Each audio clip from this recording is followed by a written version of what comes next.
예수님 이름으로 기도드립니다. 아멘. 네, 오늘 우리에게 주신 하나님의 말씀은 요한복음 15장 1절에서 10절 말씀입니다. 요한복음 15장 1절에서 10절 말씀 제가 읽겠습니다. 나는 참 포도나무요 내 아버지는 농부라. 물은 내게 붙어있어 열매를 맺지 아니하는 가지는 아버지께서 그것을 제거해 버리시고 물을 열매를 맺는 가지는 더 열매를 맺게 하려 하여 그것을 깨끗하게 하시느니라. 너희는 내가 일러준 말로 이미 깨끗하여졌으니 내 안에 거하라. 나도 너희 안에 거하리라. 가지가 포도나무에 붙어있지 아니하면 스스로 열매를 맺을 수 없음같이 너희도 내 안에 있지 아니하면 그러하리라. 나는 포도나무요 너희는 가지라.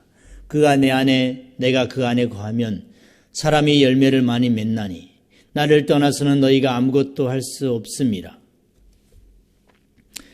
사람이 내 안에 거하지 아니하면 가지처럼 밖에 버려져 마르나니 사람들이 그것을 모아다가 불에 던져 사르느니라. 너희가 내 안에 거하고 내 말이 너희 안에 거하면 무엇이든지 원하는 대로 구하라. 그리하면 이루리라. 너희가 열매를 많이 맺으면 내 아버지께서 영광을 받으실 것이요 너희는 내 제자가 되리라. 아버지께서 나를 사랑하신 것 같이 나도 너희를 사랑하였으니 나의 사랑 안에 거하라.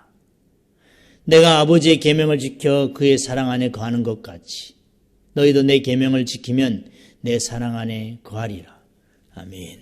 하나님 감사합니다. 포도나무의 삶을 살기를 원합니다. 하나님, 포도나무이신 하나님께 꼭 붙어있는 가지가 될 수 있도록 그리하여서 많은 열매를 맺을 수 있도록 주님 축복하여 주시옵소서. 여전히 우리는 꽃에만 관심이 가 있습니다. 화려하고 겉보기에는 좋아 보이고 향기롭지만 하나님은 꽃이 아니라 열매라고 말씀하고 있습니다. 하나님 오늘도 우리의 가치관이 열매로 맺을 수 있는 가치관이 될 수 있도록 축복하여 주시옵소서. 예수님 이름으로 기도드립니다. 아멘.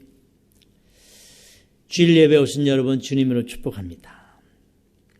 인간이 삶이나 어떤 대상에 대해서 무엇이 좋고 무엇이 옳고 무엇이 바람직한 것인지를 판단하는 기준, 그 관점, 이것을 가치관이라고 합니다.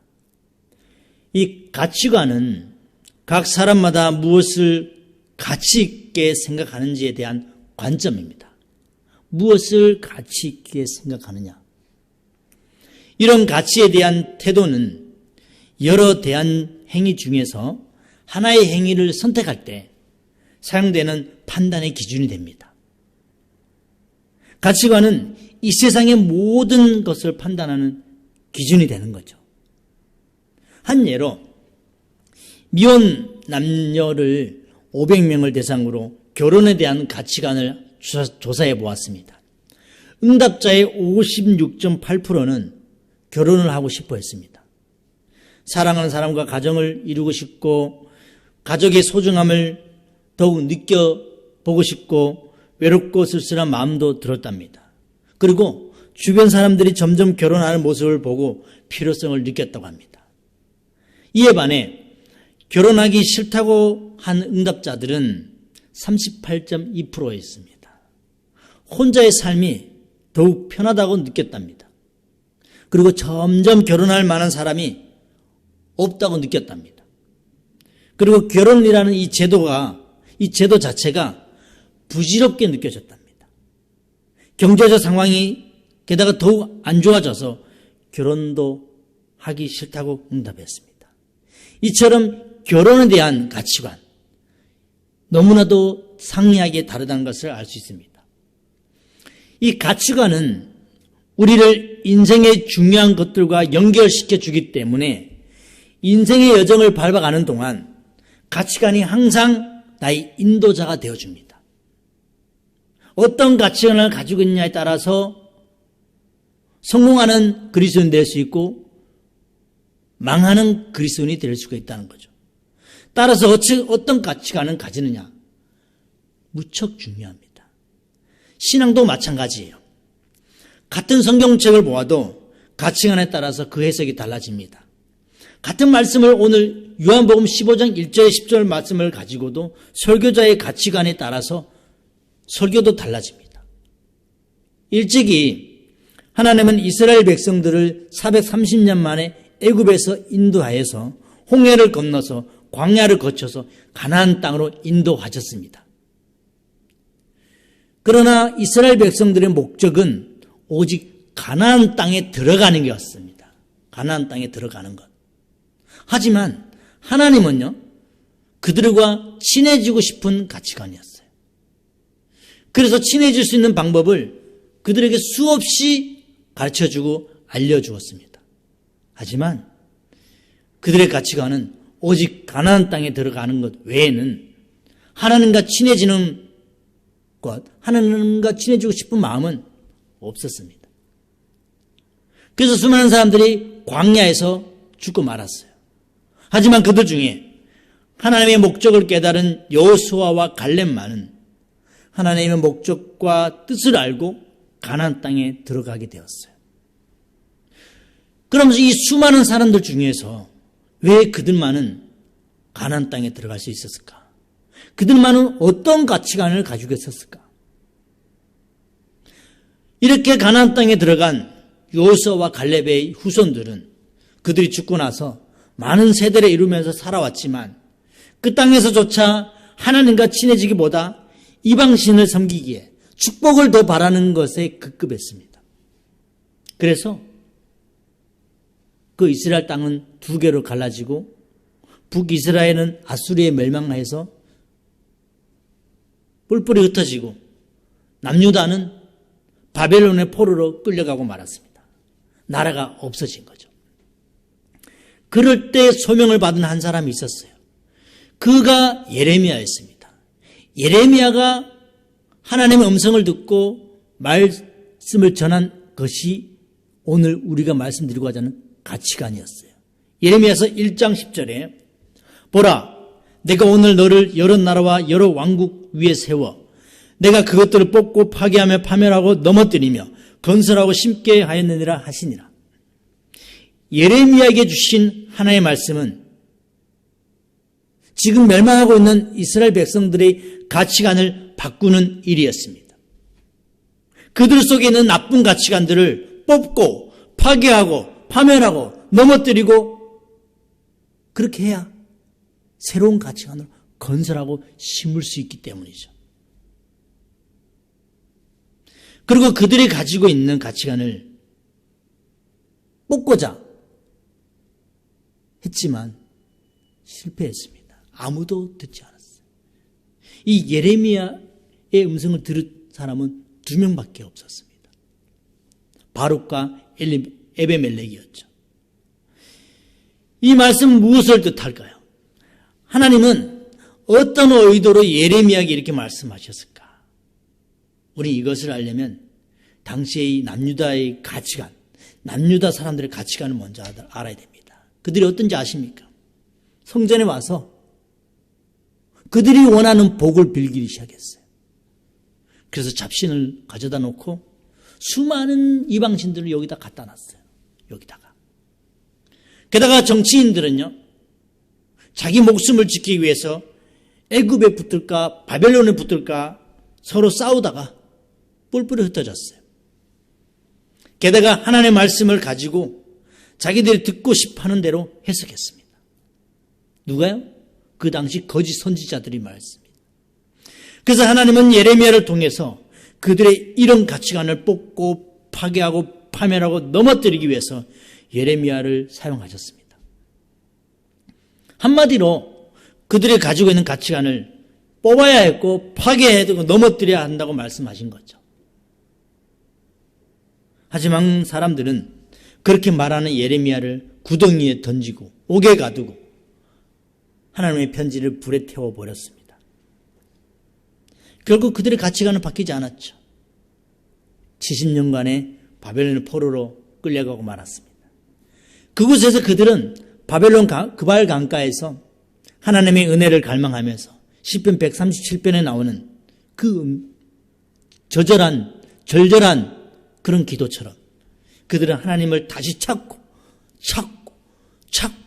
70년 지난 동안 찾았을 때 포로에서 해방되어서 돌아오게 되었습니다.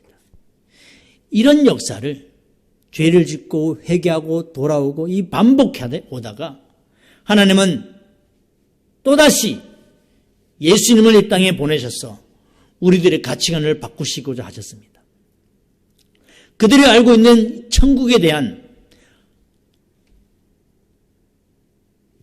비밀을 하나님은 가나 혼인잔치 속에 숨겨두셨고 예수님이 이 땅에 오셔서 하나님께서 일하시며 언제든지 일하셨습니다.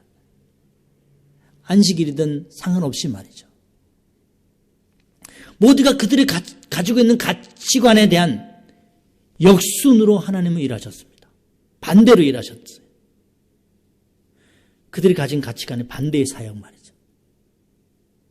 그러니까 결국 그들은 예수님 십자가에 못 박은 겁니다. 하나님의 말씀 중에 오늘 우리가 읽은 요한복음 15장은 포도나무와 가지에 대한 비유입니다. 이 비유는 가치관을 바꾸시고자 하는 하나님의 의도된 말씀이었어요. 가치관의 전환에 대한 말씀이라는 거죠. 오늘 보면 8절에 보면 이렇게 말씀합니다. 너희가 열매를 많이 맺으면 내 아버지께서 영광을 받으실 것이요 너희는 내 제자가 되리라. 신앙의 본질은 하나님과의 친밀한 교제입니다. 그 교제를 통해서 하나님을 알고 하나님을 사랑할 때 그분의 뜻을 깨닫게 되고 그분의 행하심을 보여지고 그 삶의 온삼으로 나를 동참하는 것입니다. 이것이 신앙입니다. 그러려면 먼저 포도나무에 가지가 붙어 있어야 열매를 많이 맺듯이 하나님과의 친밀한 교제 안에 붙어 있어야 됩니다. 거해야 됩니다. 하나님과의 친밀한 교제를 떠난 그 어떤 사역, 그 어떤 열심, 그 무엇도 하나님의 일이 될 수 없습니다. 하나님과의 관계에서 떠난 거 말이죠. 곧 열매가 아닙니다. 열매라고 착각하는 분들이 많은데 그것은 열매가 아닙니다. 하나님을 위해서라고 하지만 결국 자기 자신을 위해서 계획하고 말을 하고 실행하고 할 뿐입니다. 더 심하게 얘기하면 사탄이 일하고 있는지도 모릅니다. 하나님의 목적과 계획을 이루어가는 것이 하나님의 일이고 열매이고 사역입니다. 그래서 우리는 그 일에 동참만 잘하면 되는 거예요. 동참하는 거예요. 내가 계획하고 목적을 가지고 하는 것이 아니라 내 목적을 내려놓고 내 방법을 내려놓고 하나님의 목적과 하나님의 방법을 살아가는 거예요. 그것이 열매가 되는 것이죠. 이 열매를 많이 맺으려고 한다면 너무 열심히 일을 해서 노력을 해서 하는 거 있는데 은혜도 없이 쥐어짜가지고 억지로 헌금하고 억지로 봉사하고 하는 것은 순종이 아닙니다. 동참이 아닙니다. 그건 자기 자신을 학대하는 거예요. 하나님은 그것을 원하시지 않습니다. 그래서 예수님은 하나님의 행하심을 보았을 때 저 삭개오한테 하나님 일하시는구나 해서 삭개오를 찾아갔어요. 저 38년 된 병자한테 하나님 일하시는구나. 그때 하나님은 찾아가셨어요. 저 혈류병 걸린 여인이 나를 부르는구나. 나의 옷깃을 잡았구나. 그래서 하나님 일하셨어요. 그럴 때는 어떠한 대가를 지불하고서라도 예수님은 그 일에 동참하셨습니다. 요한복음 5장 17절에 예수께서 그들에게 이르시되 내 아버지께서 이제까지 일하시니 나도 일한다 하시매. 예수님조차도 하나님 아버지께서 일하시기에 나도 일한다고 하셨습니다. 하나님이 일하시지도 않는데 자기가 일해서 자기가 말하고 너무나 많습니다. 포도나무에 이 가지가 붙어 있는 것이 예수님 안에 거하는 것이고 나도 너희 안에 거하는 것이라는 것은 하나님과의 친밀한 교제를 말하고 있어요. 하나님과 친밀한 교제. 그럼 어떻게 하면 하나님 일에 동참할 수 있을까? 어떻게 하면 하나님과 친밀한 교제에 살아갈 수 있을까? 이것은 예수님의 고백에 잘 나타나 있습니다. 오늘 말씀 5장 19절 20절에 보면 그러므로 예수께서 그들에게 이르시되 내가 진실로 너희에게 이르노니 아들이 아버지께서 하시는 일을 보지 않고는 아무것도 스스로 할 수 없나니 아버지께서 행하시는 그것을 아들도 그와 같이 행하느니라. 아버지께서 아들을 사랑하사 자기가 행하시는 것을 다 아들에게 보이시고 또 그보다 더 큰 일을 보이사 너희도 놀랍게 여기게 하시리라. 예수님이 이 말씀하신 뜻은 한마디로 나는 스스로 아무것도 할 수 없다는 말씀입니다. 예수님조차도 나는 아무것도 할 수 없다는 것이요. 성령 하나님이 일하셔야지만 나는 일한다는 거예요. 예수님은 어떻게 아무것도 할 수 없다고 이렇게 말씀하셨을까요? 그러니까 예수님은 하나님 아버지의 행하심을 보고 그 일에 동참한다는 말씀이셨어요. 본을 보이셨어요. 그래서 베데스다 연못에서 38년 된 병자도 고치고 자리를 걸어가라 하셨고 수가성 우물가의 여인도 구원받게 하시고 죽은 나사로도 다시 살리셨습니다. 하나님이 일하셨기 때문에 모두가 하나님께서 아들을 사랑하셔서 아버지의 행하심을 그들에게 보이셨을 때 예수님은 동참하셨다는 거예요. 이것이 포도나무의 삶입니다. 예수님은 항상 자신의 사역을 아버지의 일, 그 일이라고 말씀하셨어요. 예수님은 아버지께서 행하시는 일을 예수님께 보이신 일을 아버지의 일이라고 부르셨습니다. 우리는 흔히 열매라고 하면 성령의 열매나 전도의 열매로 생각하기 쉽습니다. 사역의 열매, 커야 되고 많아야 되고 그런 걸로 생각을 합니다. 하지만 여기서 말씀하는 열매는 그 이상을 말합니다. 예수님의 모든 삶이 그 열매였었죠. 치유도 하시고 구원도 하시고 화목하게 하시고 용서하게 하시고 사랑하게 하는 억압에서 자유롭게 하는 또 삶의 근본적인 변화가 이루어지는 그 모든 것이 열매입니다. 그 열매를 맺기 위해서는 포도나무에 붙어 있어야 됩니다. 다른 나무에 붙어 있으면 안 되고 포도나무이신 하나님께 붙어 있어야 됩니다. 그래야 포도나무의 삶을 살 수 있어요. 하나님께서 우리를 택하신 목적도 포도나무의 삶입니다. 오늘 말씀 16절에 보면 너희가 나를 택한 것이 아니요 내가 너희를 택하여 세웠나니 이는 너희로 하여금 너희로 가서 열매를 맺게 하고 또 너희 열매가 항상 있게 하여 내 이름으로 아버지께 무엇을 구하든지 다 받게 하려 함이라. 우리는 이 말씀을 그저 축복의 한 메시지로 제한해서는 안 됩니다. 그것은 예수님의 말씀을, 하나님의 말씀을 제한하는 것입니다. 여기서 말씀하는 구하든지 받게 하려 함이라. 내 이름으로 아버지께 무엇을 구하든지 다 받게 하려 함이라. 이 뜻은 더 깊은 하나님의 교제를 구하라는 말씀이에요. 그 교제를 위해서 하나님 이 포도나무의 열매를 맺어야 한다는 뜻입니다. 많은 그리스도인들은 소수의 특별한 사람들만이 그런 열매를 맺고 그런 삶을 살 수 있다고 단정 지어버리고 나는 안 된다고 말을 합니다. 하지만 오늘 성경이 분명히 말씀하고 있어요. 내가 너를 택하여 세웠다. 내가 너를 택하여 세웠다. 내가 너를 이끌어 간다는 거예요. 그러니까 하나님께서 택하셔서 세웠으니까 하나님의 자녀라면 누구든지 포도나무의 삶을 살 수 있고 살 수 있도록 택함 받았다는 말씀입니다.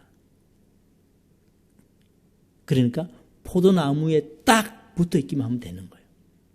그러려면 만약 우리가 포도나무의 삶을 살지 않으면 어떻게 될까요?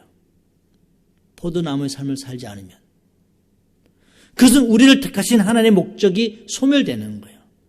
우리는 포도나무의 삶을 살 때라야 하나님께 영광이 되고 구원이 됩니다. 포도나무의 삶을 살 때라야 구원이 된다는 거예요. 오늘 8절을 보면 너희가 열매를 많이 맺으면 내 아버지께서 영광을 받으실 것이요 너희는 내 제자가 되리라. 이것이 바로 참 제자인 것입니다. 교회만 나오면 제자가 될 수 없습니다. 교회에 다 나온다고 제자가 될 수가 없어요. 교회에 나오는 많은 사람들이 제자는 아닙니다. 포도나무의 삶을 살 때라야 제자가 되는 거예요. 포도나무이신 하나님의 목적을 아는 그 가치관, 그 가치관을 내가 소유해야 참 제자가 되는 거예요. 예수님께서는 포도나무를 사셨을 때 하나님의 의도와 계획과 목적이 이루어졌습니다. 예수님 혼자서 마음대로 사역하지 않으셨어요. 하나님께 딱 붙어서 사역하셨어요. 그리고 그것을 통해서 하나님 나라와 통치가 이 땅에 임하게 되었고 그 결과 하나님께 영광을 받으신 겁니다. 세계적인 피아니스트의 제자가 된 한 사람이 있었어요. 그는 어디를 가는 데마다 나는 그 피아니스트의 제자라고 입이 마르도록 자랑하고 다녔습니다. 그런데 1년이 되어도 2년이 되어도 3년이 되어도 10년이 되어도 20년이 되어도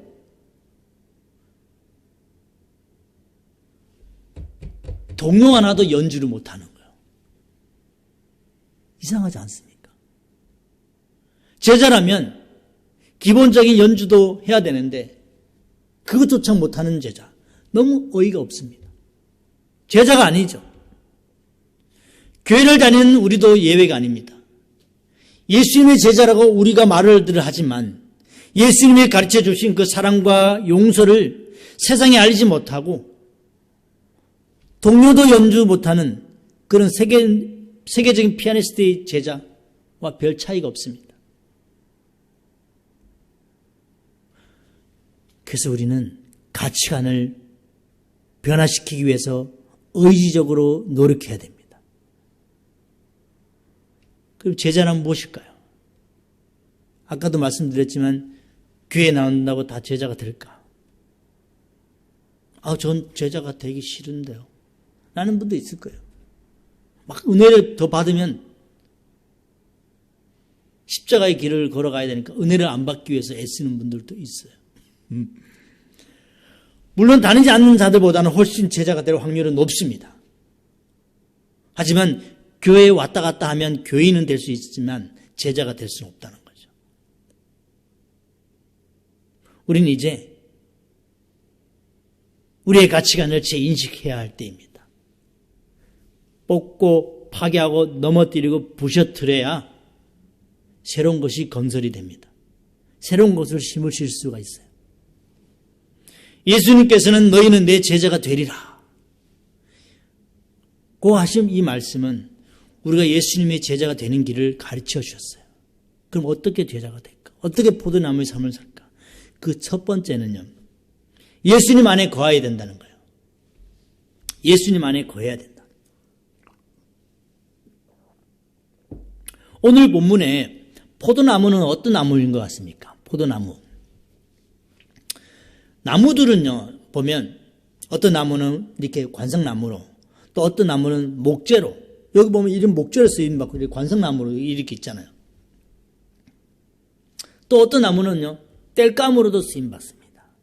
그러나 이 포도나무는요, 관상으로도 안 되고 목재로도 안 되고 땔감으로도 잘 안 됩니다. 이 포도나무는요, 오직 열매를 위해서 존재하는 줄기입니다. 나무라기보다는 넝쿨 줄기라고 봐야 되겠죠. 목재를 쓸 것도 못 되고 땔감 구실도 안 됩니다. 그래서 이 포도나무의 존재 이유는 오직 포도라는 이 열매를 맺는 것에 있다는 것이죠. 따라서 이 포도나무에 포도가 맺히지 않으면 아무짝에도 쓸모없는 포도 넝쿨인 것이죠. 그래서 예수님은 열매 맺지 못하는 그 가지는 찍어서 불에 태울 수밖에 없다고 말씀하신 거예요.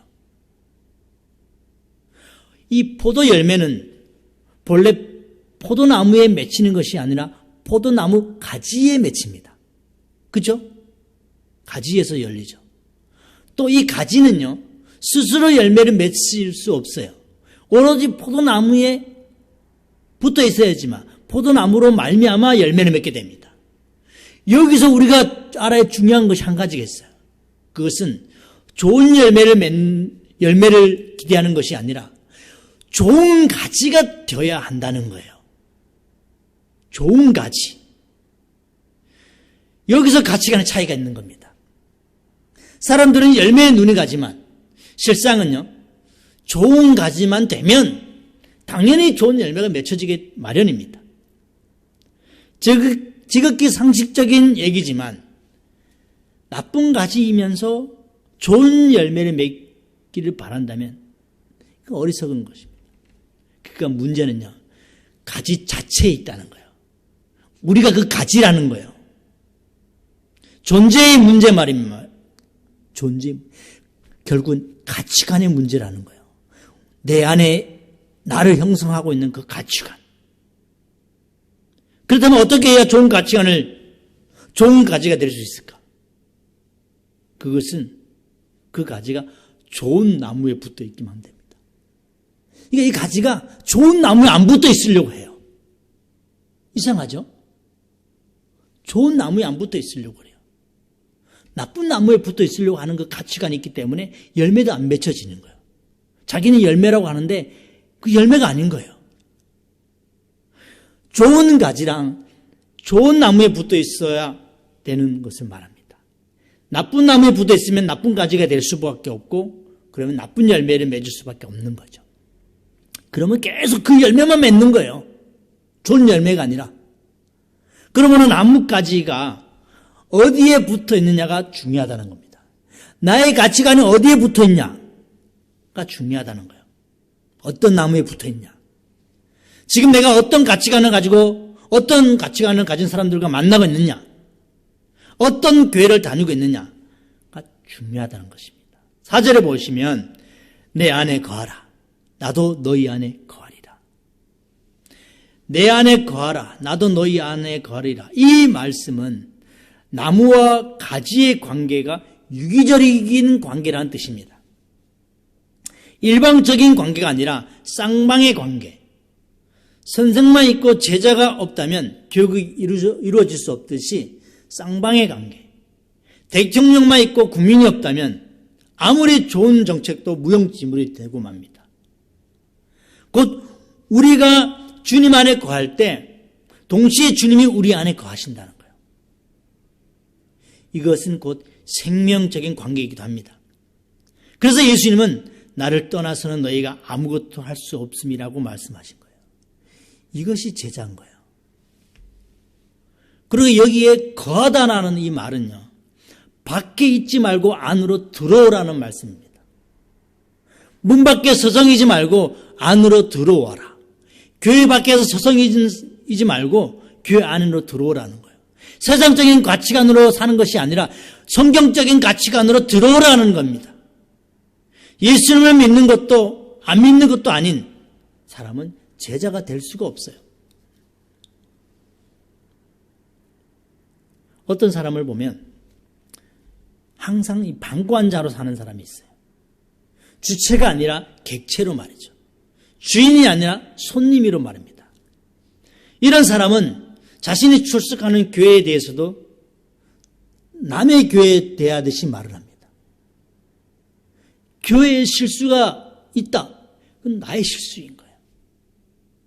교회에 부족함이 있다. 그럼 나의 부족함으로 인지해야 됩니다. 그래서 거하다라는 이 말은 문 밖에서 서성이며 비판하거나 남의 일인 양 방관하지 말고 안으로 들어와서 적극적인 자세로 참여하라는 의미이기도 합니다. 다시 말해서 예수님 안에 들어와서 참여자가 되고 주체가 되고 주인이 되라는 것입니다. 그래서 주님은 내 안에 거하라고 말씀하신 거예요. 그러면요, 떳떳합니다. 자부심이 있어요. 그리고 내가 하나님과 함께하고 있다는 것을 느끼게 되고, 그러면 내 안에 거룩성이 살아나게 되겠죠. 그럼 내 입도 함부로 말을 안 하게 됩니다.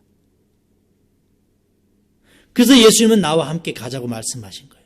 나와 함께 일하자고 말입니다. 그런데 여기서 중요한 건요, 내 안에 거하면, 즉 예수 안에 거하면 어떻게 될 것인가. 7절에 나옵니다. 너희가 내 안에 거하고 내 말이 너희 안에 거하면 무엇이든지 원하는 대로 구하라. 그리하면 이루리라. 그제서야 이루어진다는 거예요. 예수님 안에 거하지도 않으면서 이루어지기만을 바랍니다. 다른 나무에 붙어 있으면서 이루어지길 바라요. 나쁜 열매가 맺어질 텐데 예수님께 붙어 있지도 않으면서 포도 열매가 맺어지기를 바라고 있는 것은 어불성설이죠. 예수님 안에 거하기만 하면 원하는 대로 이루어지신다는 것입니다. 이것이 십자가의 능력이고 십자가의 복음이에요. 그래서 사도 바울은 빌립보서에서 내게 능력 주시는 자에서 내가 모든 것을 할 수 있다고 고백했던 거예요. 제자라고 하는 것은 예수님 안에 거하는 사람을 말합니다. 예수님과의 유기적인 관계, 인격적인 관계, 그리고 예수님을 떠나서는 살 수 없다는 그런 생명적인 관계로 살아가는 사람들은 말합니다. 여기서는 인격적인 관계, 너무나도 중요합니다. 예수님과 함께 하면요, 인격적인 관계가 되면 이 입도 함부로 말을 못해요. 예수님의 말씀이 항상 우리 안에 있어서 우리의 뇌를 지배하고 우리의 생각을 지배하고 나의 마음과 감정을 사로잡을 때 우리는 비로소 제자로서의 삶을 살아갈 수 있는 겁니다. 이것이 포도나무의 삶이에요. 그리고 두 번째는요, 제자는 열매를 맺어야 됩니다.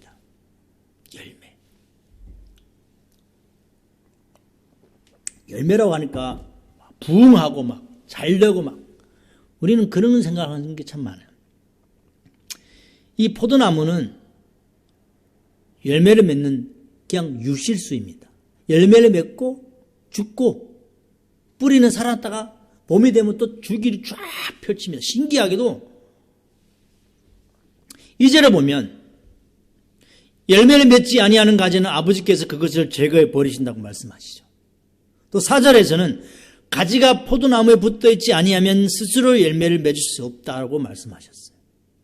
또 5절에는 그가 내 안에 내가 그 안에 거하면 사람이 열매를 많이 맺는다고 말씀하셨어요. 그리고 8절에는 열매를 많이 맺어야 제자가 된다고 말씀하셨어요. 그러니까 열매를 맺어야 됩니다. 제자는 열매를 많이 맺어야 됩니다. 근데요, 사람들은 열매에 관심이 없어요. 꽃에만 관심이 있어요. 사업을 하는 상인은 이익을 남기는 것에 있고 교육자의 바람은 제자를 길러내는 데 있습니다. 그리고 농부의 바람은 열매에 있죠. 농부가 봄에 씨를 뿌리고 여름에 폭염에도 견디면서 긴긴 나날을 몸을 아끼지 않고 그 채소들을 돌보고 하는 이유는 가을의 열매에 대한 수확의 비전이 있기 때문입니다. 꽃은 누구나가 보면 호화롭고 아름답고 향기가 나고 매력적이지만 농부의 궁극적인 목적은 꽃이 아닙니다. 열매에 있습니다. 성경은 꽃에 대해서 별로 긍정적으로 표현하고 있지 않아요. 종종 꽃은요, 순간적인 가치에 몰두하는 인생들에 대해 비유하고 있습니다. 시편 103편 15절에 보면 인생은 그 날이 풀과 같으며 그 영화가 들의 꽃과 같도다. 16절에 보면 그것은 바람이 지나가면 없어지나니 그 있던 자리도 다시 알지 못하거니와. 야고보서 1장 10절에 보면 부한 자는 자기의 낮아짐을 자랑할지니 이는 그가 풀의 꽃과 같이 지나갑니다. 베드로전서 1장 24절 그러므로 모든 육체는 풀과 같고 그 모든 영광은 풀의 꽃과 같으니 풀은 마르고 꽃은 떨어지되. 그러니까 꽃은요, 순간적인 가치인 거예요. 이렇게 성경에서 꽃은 부와 물질의 순간성을 지적하고 있습니다. 그런데 우리는요, 이 세상은, 이 시대는 꽃만 구하는 시대에 살아가고 있어요. 좋은 대학만 가면 되고 어떻게든지 부자의 집에 결혼하면 되고 좋은 직장에 다니면 되고 그런 것들만. 근데 이 가치관이요, 교회까지 들어와가지고 화려한 꽃을 추구하는 교회가 늘어나고 있어요. 궁극적인 열매인 이 생애의 보람이나 진정한 의미보다는 한순간의 쾌락과 만족을 구하는 데 급급합니다. 화려한 것, 겉에만 기대하는 거죠. 그런 가치관, 그런 가치관을 가진 사람과 함께 대화하면 어떨 것 같습니까? 대화가 안 됩니다. 자기 자랑하는 것. 자기 자랑을 못하면 자랑하지 없는 것에 대한 후회와 남을 부러워하는 것을 얘기를 하죠. 그러나 하나님은 포도나무의 열매를 기대하십니다. 잠언서 11장 30절에 의인의 열매는 생명나무라 지혜로운 자는 사람을 얻으리라고 말씀하셨어요. 의인의 보람은 다른 사람을 얻는 열매 맺는 일에 있다고 가르치고 있습니다. 골로새서 1장 10절에서는 주께 합당하게 행하여 범사에 기쁘시게 하고 모든 선한 일에 열매를 맺게 하시며 하나님을 아는 것에 자라게 하시고, 신앙생활의 승리의 증거는요, 포도나무의 열매를 맺는 일에 있다고 성경은 말씀합니다. 꽃은 사치하고 화려하고 향기나고 매력적이지만 우리가 구할 것은 꽃이 아니라 열매라는 거죠. 현대는 열매 대신에 꽃을 구하는 그런 가치관의 시대에 살고 있습니다. 영원하고도 궁극적이고 보람과 가치를 거둔 것에는 관심이 없고 감각적이고 순간적이고 쾌락적이고 외적인 아름다움을 구하는 데 있습니다. 오늘 있다가 내일 시들어버릴 꽃의 영광을 구하는 세대. 아직도 이런 것에 눈이 가고 구하고 있다면 빨리 뽑고 파괴하고 넘어뜨려야 됩니다. 그렇지 않으면 포도나무의 삶을 살아낼 수가 없어요. 하나님은 우리를 하여금 우리의 시선을 열매로 돌이키기를 원하십니다. 왜냐하면 그것이 포도원 농부이신 우리 하나님 아버지의 뜻이기 때문이에요. 무엇보다도 제자는 충성된 열매를 맺어야 됩니다. 꽃의 영광을 구하는 잘못된 가치관으로 인해 수많은 이들이 무덤에 함께 매장한 예가 있어요. 우리가 알고 있듯이 진시황이죠. 중국 서안에 가면 중국의 11대 왕조로서 청나라가 있습니다. 여기에는 진나라, 당나라, 수도가 바로 서안에 있죠. 여기에는 역사적인 곳으로 참으로 경이로운 것이 많습니다. 특히 여기에 가장 놀라운 것은 진시황의 무덤이에요. 얼마나 큰지 그 무덤이라고 할 수 없을 만큼 큽니다. 지금도 이 무덤은 계속 발굴되고 있는데 아직도 한쪽 구석만 발굴했을 뿐이라고 합니다.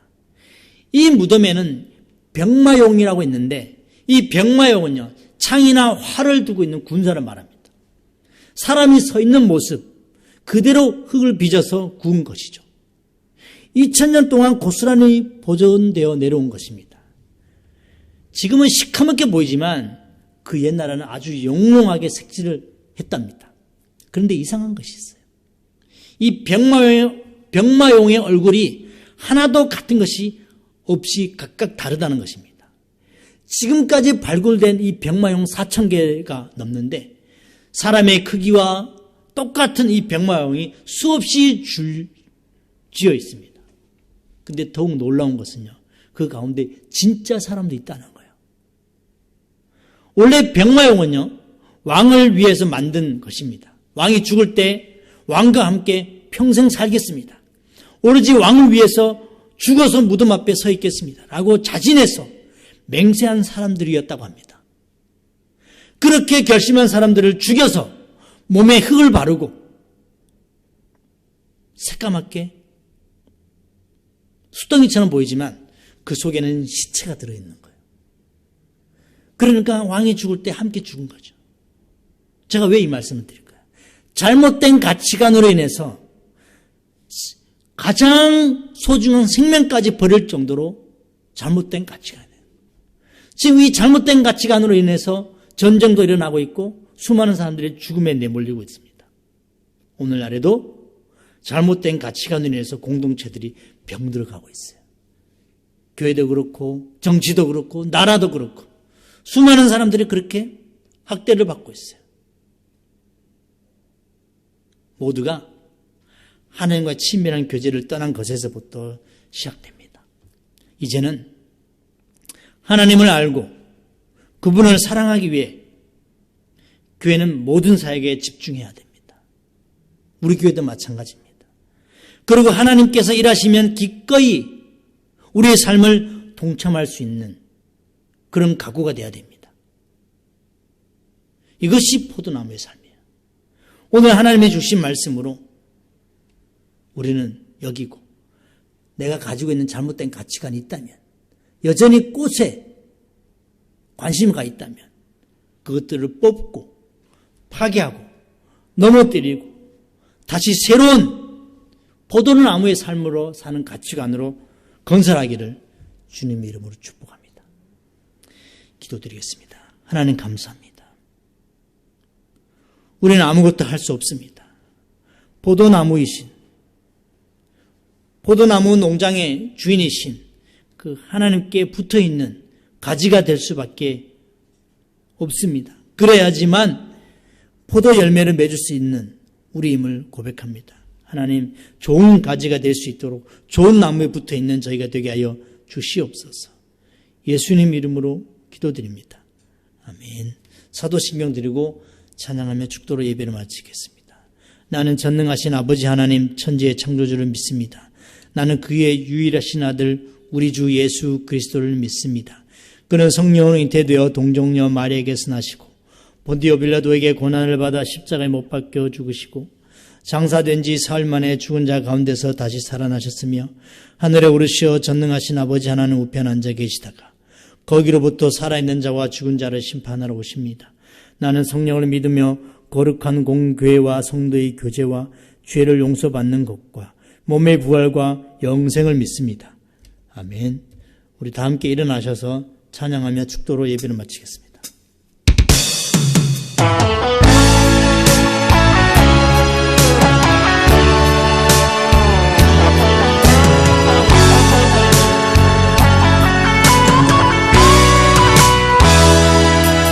내게 허락하신 시련을 통해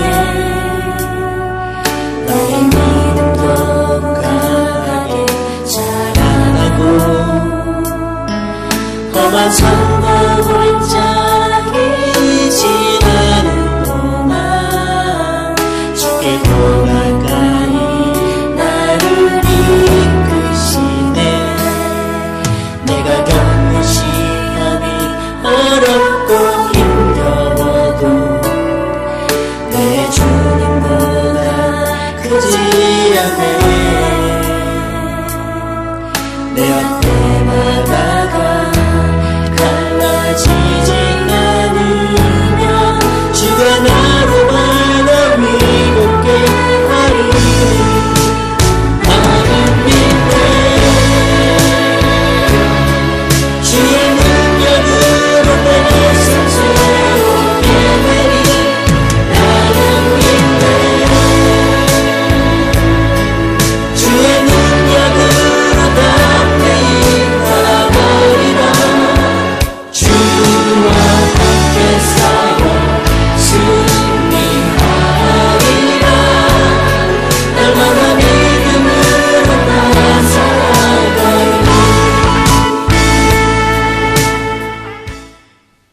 이제는 우리 주 예수 그리스도의 은혜와 하나님의 놀라우신 사랑과 성령님의 내주교통 충만하심이 오늘도 제자가 되기 위해서, 예수님의 제자가 되기 위해서 포도나무에 붙어있는 성도들의 머리 위에 이제로부터 영원토록 함께할지어다.